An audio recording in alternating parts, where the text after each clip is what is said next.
To the people of the Ukraine, we are anonymous. To politicians, police, and the government of Ukraine as an entity, Anonymous is watching the revolution in your country unfold. We are paying close attention to the brutal and barbaric police suppression with which these demonstrations are met with ever-growing concern and rising anger.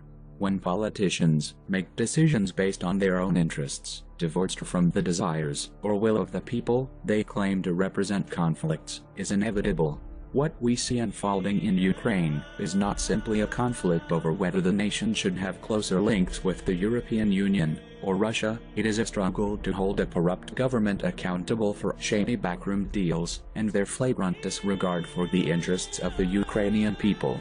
When President Viktor Yanukovych caved into pressure from Russia and abandoned the EU agreement a week before it was to be signed, he showed contempt for Ukrainian voters and a craven inability to stand up for himself, his government, or the democracy he claims to represent. We see on the streets of Kiev and other cities a population angered by government deceit, exercising their democratic rights. The Ukrainian government has shown its cowardice, yet again, by unleashing uncalled for violence against the protesters at the hands of the riot police, protecting the interests of the autocratic authorities.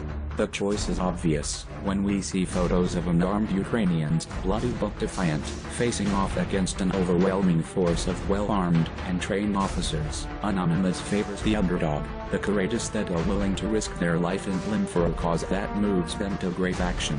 This desire to take risks to enable change is one that Anonymous understands only too well.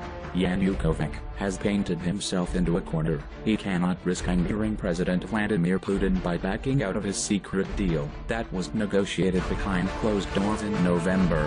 However, neither can he risk further inflaming the fury of his own people. It would appear to be a balancing act that is destined to see him topple. So, what is to be done in the Ukraine now? While the Ukrainian government refuses to heed the voice of the people it represents, Anonymous will lend its own voice to theirs, amplifying it through every means at the disposal of the hive. Yanukovych, for treading on the aspirations of your people, for the violence unleashed on activists, journalists and protesters seeking change. We fully declare the next statement to be heard by the police, the government, and the corrupt politicians. Operation Ukraine engaged. We are anonymous. We are legion. We never forgive. We never forget. To the government of Ukraine, to the police, expect our full wrath.